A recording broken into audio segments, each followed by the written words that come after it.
సినిమాలో హీరోయిజం ఉన్నా, అలాగే ఆ సినిమాలో అద్భుతమైనటువంటి విలన్ ఉన్నా, ఒక మంచి స్పెషల్ సాంగ్ ఉన్నా, ఆ సినిమా ప్రీ రిలీజ్ ఈవెంట్లో బుచ్చిబాబు గారి స్పీచ్ లేకపోతే ఒక వెలితిగా ఉంటుంది. So let's invite on stage our director, మా సుకుమార్ గారి శిష్యుడు. సుకుమార్ గారు రియల్ లైఫ్లో కెరియర్ని మొదలుపెట్టింది లెక్చరర్గా, అక్కడ చాలామంది శిష్యులు ఉన్నారు.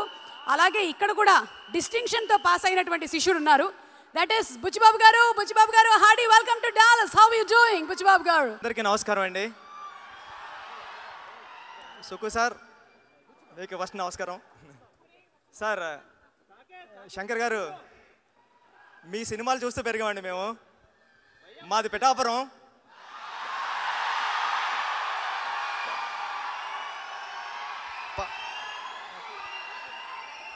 పవన్ కళ్యాణ్ గారు అక్కడి నుంచే చేశారు.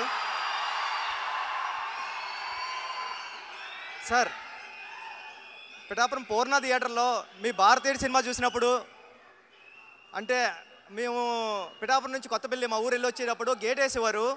ఆ గేట్ వేసినప్పుడు థియేటర్లో సౌండ్ వచ్చేదండి. అంటే ఇప్పుడు భారతీయుడు సినిమాలో ఈ సీన్ రన్ అవుతుంది, ఈ సీన్ రన్ అవుతుంది అని మేము అనుకుంటూ ఉండేవాళ్ళం ఫ్రెండ్స్. అలాంటిది మీ సినిమా గురించి నేను మాట్లాడడం రావడం అనేది చాలా గౌరవంగా ఫీల్ అవుతున్నాను సార్ ఈ స్టేజ్ మీద నుంచి. అంటే మీరంటే నాకు చాలా ఇష్టం. అంటే కమర్షియల్గా సినిమా తీయడంలో మిమ్మల్ని మించిన వాళ్ళు లేరు. మామూలు డైరెక్టర్లు అందరూ మనుషులతో సినిమా చేస్తే మీరు రోబోలతో చేశారు. అంటే ఇప్పుడు భారతీయుడి సినిమాలో ఫస్ట్ షాటే చీపురు మీద వేశారు సార్ మీరు. అంటే సొసైటీని క్లీన్ చేయడం ఫస్ట్ షాట్లోనే సినిమా ఎలా తీయాలో చెప్పారు సార్. నాకు చాలా ఇష్టం అది. మీ సినిమా గేమ్ చేంజర్లో ఇంకా ఎన్ని కమర్షియల్ ఎలిమెంట్స్ ఉంటాయో అంటే నేను చెప్పొచ్చో చెప్పకూడదు తెలీదు. మొన్న చరణ్ గారిని కలిసినప్పుడు ఇంట్లో ఒక 4 సీన్స్ చూశాను సార్ నేను. చాలా అంటే చాలా బాగున్నాయి. అంటే నేను ఎప్పుడు వెయిటింగ్గానే ఉన్నదండి ఈ సినిమా కోసం. థ్యాంక్ యూ అండి. అంటే సుకుమార్ గారికి శంకర్ గారికి లేని ఒక ఎలిమెంట్ నాకు వచ్చింది, అదృష్టం. నేను మీ సినిమాకి రంగస్థలానికి అసిస్టెంట్ డైరెక్టర్గానే వర్క్ చేస్తున్నాను, ఇప్పుడు డైరెక్టర్గానే వర్క్ చేస్తున్నాను.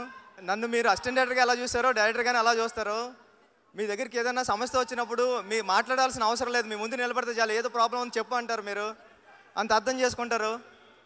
ఈ గేమ్ చేంజర్ సినిమా మీకు పెద్ద హిట్ రావాలని మనస్ఫూర్తిగా కోరుకుంటానండి. దిల్ రాజు గారు, మీరంటే ఎప్పటికీ ఇష్టమే, ఎందుకంటే మా గురువు గారిని డైరెక్ట్ చేశారు మీరు. కానీ కంట్రీ చాలా చల్లగా ఉందండి. అంటే ఫ్రీక్వెంట్గా ఇండియా నుంచి అమెరికా రావడం కానీ అమెరికా నుంచి ఇండియా వెళ్ళడం కానీ జరగకపోవచ్చు, కానీ మన అందరినీ కలపడానికి ప్రతి శుక్రవారం ఒక సినిమా వస్తూ ఉంటుంది. ఈ శుక్రవారం సంక్రాంతికి గేమ్ చేంజర్ వస్తుంది. ఓకే, ఈ చల్లగా ఉన్న దేశంలో మీరు అందరూ చల్లగా ఉండాలని మనస్ఫూర్తిగా కోరుకుంటానండి. Thank you, all the best.